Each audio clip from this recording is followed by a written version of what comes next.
The Daredevil Netflix series, Marvel's first foray into the grittier side of the MCU, is loaded with Easter eggs and references to the wider universe. So let's take a look at what shows up in Daredevil, bearing in mind that there will be spoilers, and although I've done my best to grab absolutely everything, I'm 100% sure that this is an incomplete list. So if there's anything missing of note that you feel is important, I absolutely encourage you to add that below. Let's start with the title character himself. Matt Murdock's first costume clearly draws influence from Frank Miller's The Man Without Fear. But the clothes we see him in the first episode also reference his more casual attire from that same story. His final outfit could also be a nod to his armored costume from Daredevil issue 321. Rosario Dawson's character, filling the MCU role of the Night Nurse, also refers to him as Mike. In the comics, Matt Murdock once pretended to be his fake twin brother Mike in order to throw people off the fact that he was a vigilante or something. I don't know, it doesn't make sense. Comics are dumb sometimes. Matt Murdock's mother is mentioned as not being around. She was a mentally unstable woman who ran away and became a nun. She's apparently still alive, so we may see her show up in the future. His father, though, battling Jack Murdock, goes up against Carl Creel. And although we don't see him, Carl Creel becomes the absorbing man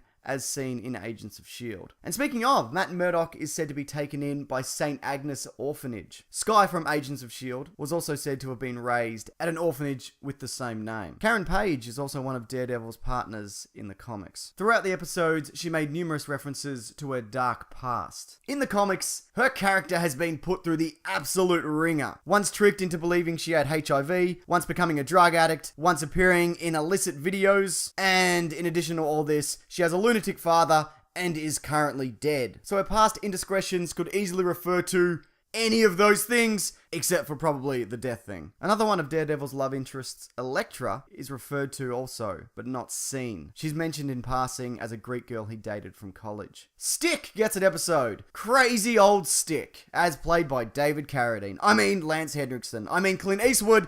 No, sorry, I mean Scott Glenn. He's always banging on about an impending war or something, and although it's not explicitly stated, it's probably between his martial arts clan, the Chaste, and the Hand. The man we see Stick talking to at the end of his episode is probably Stone, his number 2. Sticks and Stones. I just got it. That's very good! The Hand in this series is led by Nobu, complete with comic-accurate ninja costume. Nods to villains we see and don't see are rife in this story. Kingpin's comic book outfit is called out, with Vanessa stating that she was once seduced by a prince in a white suit and an ascot. Then have a good laugh about how dumb an outfit like this is. We do though sort of see Kingpin in a white suit at the end when he ends up in prison. Don Rigoletto is also referenced a couple of times, namely as the man the Kingpin's father borrows money from. In the comics, Wilson Fisk was his bodyguard before killing him. Leyland Owsley is also known as the Owl. Owl-based crime lord who in some incarnations can fly. Not in this one though. There's also a good chance that Madame Gao is actually Crane Mother, ruler of some ancient city or something. Turk Barrett, introduced in episode 1, also once in the comics took on the mantle of Stiltman. And although we don't see Stiltman in action, we do see his stilts in Melvin Potter's workshop. Melvin Potter is also the Gladiator, though it looks as if not as of yet. We see both his symbol and the designs for his spinny blades in his workshop. The woman that he's super paranoid about trying to keep safe is Betsy Beatty, his therapist,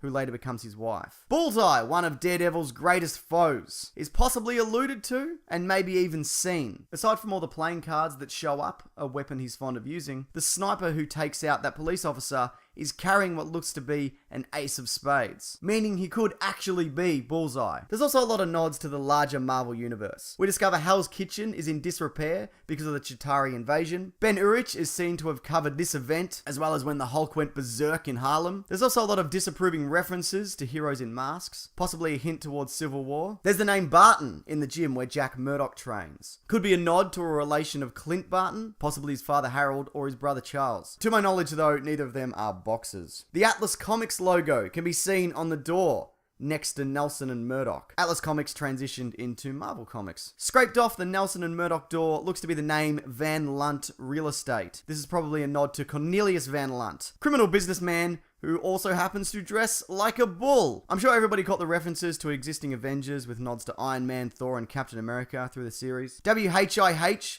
is also the main news channel seen here, as they are in most Marvel live-action properties. Iron Fist, another Netflix series that we will be getting. He gets a nod. His nemesis, the Steel Serpent symbol, is seen on those heroin packets Madame Gao is producing. The Roxxon Corporation is also being defended by Landman and Zack. Roxxon is a company we've seen previously in Agent Carter and Iron Man. They, of course, were also responsible for the death of Tony Stark's parents in the comics. This shipping container also reads Asano Robotics, apparently. A company led by Marvel villain Samurai Steel. And finally, Stan Lee can be seen in the background of the police station. Good to see you, Stan.